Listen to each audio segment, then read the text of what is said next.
नमस्कार आप सभी प्यारे साथियों को। तो मैं आपके लिए लेके आया हूँ माध्यमिक शिक्षा बोर्ड राजस्थान अजमेर जो बोर्ड एग्जाम होते हैं 10th क्लास के लिए।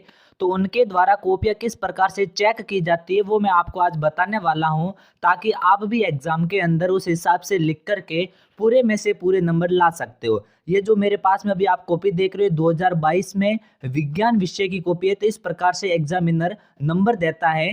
तो आप देख सकते हो कि आप सोचते हो कि एक क्वेश्चन को 2 बार करने से मैं डबल नंबर ले लूंगा। तो ये आपकी गलत फहमी है, ध्यान रखना नंबर कट जाएंगे, क्योंकि इसके आगे एग्जामिनर वापस नंबर लिखता है कि पहले क्वेश्चन के अंदर कितने नंबर आए। इस प्रकार यदि डबल गिन गए तो दोनों सवाल आपके काट सकता है। इस बात का ध्यान रखें। तो आप डबल सवाल आपको नहीं करना है।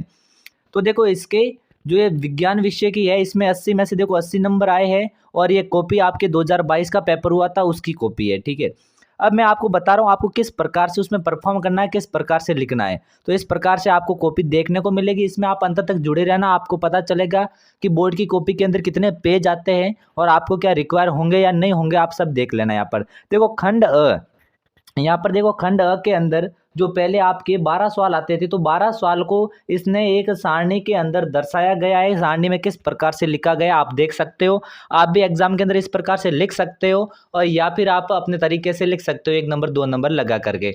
तो देखो इसमें 12 में से 12 नंबर कैसे प्राप्त किए। और फिर जो आपके रिक्त स्थान वाले क्वेश्चन आते हैं, देखो रिक्त स्थान वाले क्वेश्चन को लिखने का तरीका क्या है। या तो आप डायरेक्ट आंसर लिखते हो तो भी ठीक है।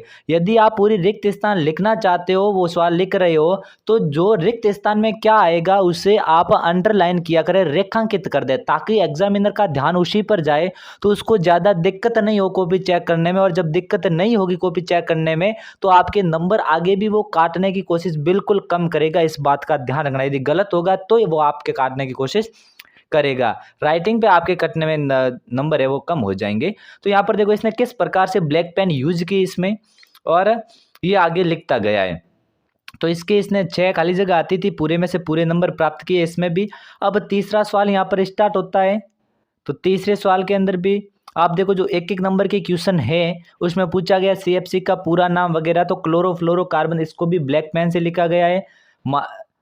और इसके बाद में आपको ये परिभाषा वगैरह पूछी गई है। तो परिभाषा के अंदर देखो पुनः चक्रण की परिभाषा पूछी, तो सिर्फ परिभाषा लिखनी है। आप अपने हिसाब से और कुछ भी ना लिखे। जो 1 नंबर का सवाल है तो उतना ही लिखे, ताकि एग्जाम के अंदर आप बेहतर परफॉर्म कर पाओ। तो यहाँ पर देखो चित्र की जहाँ पर जरूरत होती है वहाँ चित्र आपको बनाना ही है एग्जाम के अंदर। इस बात का थोड़ा ध्यान रखें। इसके बाद में धारा नियंत्रक की परिभाषा वगैरह पूछी गई थी। तो आप देखो किस प्रकार से लिखा है। किसी विद्युत परिपथ में परिपथ के प्रतिरोध को परिवर्तित करने के लिए युक्ति का उपयोग करते हैं, जिसे धारा नियंत्रक कहते हैं। तो आप भी अपने हिसाब से इस प्रकार से अभिक्रिया परिभाषाएं वगैरह लिखे। तो देखो जो हेडिंग है, मेन हेडिंग, उसको किस प्रकार से ब्लैक पेन से दर्शाया गया है। तो आप अपने साथ में ब्लैक पेन रखे। कोई कहता है कि ब्लैक पेन का उपयोग नहीं कर सकते, तो आपके सामने ये सबूत है कि एग्जाम के अंदर ब्लैक पेन से प्रयोग करने वाले स्टूडेंट के ही 80 में से 80 में आपको चेक करवा रहा हूँ विज्ञान की कॉपी। अगले वीडियो के अंदर आपको हर एक सब्जेक्ट की कॉपी है 10th और 12th दोनों के लिए मिलती रहेगी। तो आप इसे अंत तक चैनल से जुड़े रहे, ताकि आप अच्छे परफॉर्म कर पाए एग्जाम के अंदर। इसके बाद में खंड जैसे ही कंप्लीट होता है तो आप इसके बाद में खंड ब यहाँ पर लगा देवे, ताकि आप एग्जामिनर को पता चले कि हाँ 2-2 नंबर के क्वेश्चन है वो स्टार्ट हो चुके हैं। तो देखो 2 नंबर के क्वेश्चन में कितना आंसर लिखा है, तो आप यहाँ पर देख सकते हो।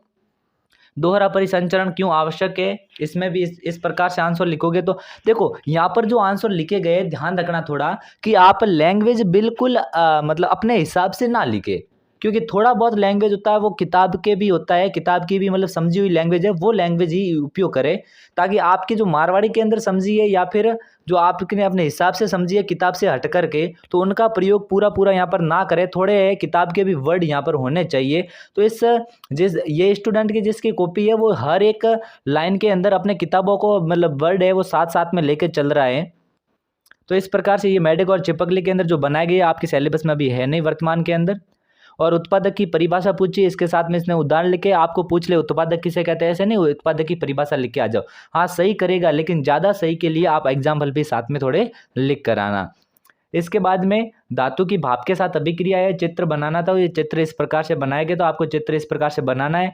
आप यदि राइटिंग पर ज़्यादा ध्यान नहीं देंगे, या फिर थोड़ी बहुत आपकी राइटिंग मतलब बेहतर है ताकि एग्जामिनर पढ़ सके, तो भी आप पूरे में से पूरे नंबर ला सकते हो। इस बात का ध्यान रखें। लेकिन काम व्यवस्थित होना चाहिए, काट साट वगैरह आपके नहीं होनी चाहिए। ऊष्माशोषी ऊष्माक्षेपी अभिक्रिया अब की बार के लिए भी बहुत ही इंपॉर्टेंट है, क्योंकि 2023 में ऐसा सवाल नहीं आया है, तो अब की बार 2024 के अंदर ऐसा सवाल आ सकता है। और आपको एक एक एग्जाम्पल इसका याद होना चाहिए, इस बात का ध्यान रखें।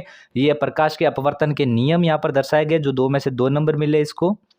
श्रेणी क्रम संयोजन में पूरा लिखना था कि किस प्रकार से आपको, मतलब श्रेणी क्रम संयोजन की पहले परिभाषा लिख दी, इसके बाद में इसका फॉर्मूला है R1 + R2 + R3, ये किस प्रकार से आया ये परफॉर्म करना था इसके अंदर। और फिर आपके एक न्यूमेरिकल क्वेश्चन था जिसके अंदर मात्रक वगैरह सब आपको साथ में लिखने हैं। परिनालिका के अंदर आपको पूछा था चित्र बनाना और किसका उपयोग करते हैं। और इसके बाद में आपके खंड स 3-3 नंबर के यहाँ पर क्वेश्चन स्टार्ट हो जाते हैं। तो यहाँ पर देखो खंड स के अंदर फुफ्फुस के बारे में पूछा गया था, इसका डायग्राम वगैरह पूछा है। देखो डायग्राम किस प्रकार से बनाया है, तो आप भी ध्यान दें कि आपका डायग्राम सिर्फ एग्जामिनर को समझ में आना चाहिए, ऐसा नहीं है किताब के अंदर वो हूबहू आपको बनाना जरूरी है, कोई जरूरी नहीं, इस बात का ध्यान दें थोड़ा। अपचयन अभिक्रिया, इसके अंदर आपको बताना है किसका अपचयन हो रहा है किसका उपचयन हो रहा है। आप यहाँ पर देखो तीर का निशान नहीं लगाया गया है, आप तीर का निशान लगाए कि किस पदार्थ का यहाँ पर अपचयन हो रहा है और किस पदार्थ का उपचयन हो रहा है। और यहाँ पर संतुलित रासायनिक समीकरण यहाँ पर इसने करके डायरेक्ट लिख दिए। ये चित्र आपके अभी वर्तमान में है नहीं। और इस प्रकार से क्रॉस वगैरह जो मेंडल के आते हैं वो आपको करने हैं, क्रॉस अच्छे से सीख कर जाना। सभी आप सेकंड पार्ट के अंदर जो फॉर्मूले आपके हैं वो सब याद होने चाहिए, बेकिंग सोडा वगैरह, उसमें से 100% क्वेश्चन आपको देखने को मिलेगा। यहाँ पर लेंस की क्षमता पूछा था, तो यहाँ पर लेंस की क्षमता और ये जो डायग्राम ये न्यूमेरिकल क्वेश्चन पूछा था वो इसने किया इस प्रकार से। तो देखो ये मैंने आपको आज साइंस की कॉपी बताई है कि प्रतिवर्ती क्रिया, लास्ट क्वेश्चन था इसका। तो ये देखो ये साइंस की कॉपी बताई। अब एक सर पेज कितने आते हैं, तो यहाँ पर देखो इसने 16 पेज के अंदर काम पूरा किया है। लेकिन जो आपकी बोर्ड कॉपी होती है, तो बोर्ड कॉपी के अंदर आपके लगभग 24 पेज आते हैं। मैं आपको बता देता हूँ, 18, 19, 20, इस प्रकार से देखो ये आपके 22 और लगभग 22-24 के आसपास में आपके पेज आते हैं। तो ये आपको बोर्ड की कॉपी बताइए, आपने देखी ली होगी बोर्ड की कॉपी आज। और नेक्स्ट वीडियो के अंदर मैं संस्कृत है, हिंदी है, इंग्लिश है, मैथ है, इनकी कॉपी अभी आपको लाऊंगा। जिन स्टूडेंट के 80 में से 80 नंबर आए हैं, तो आपको किस प्रकार से परफॉर्म करना पता चल गया होगा। तब तक के लिए आप सभी को धन्यवाद।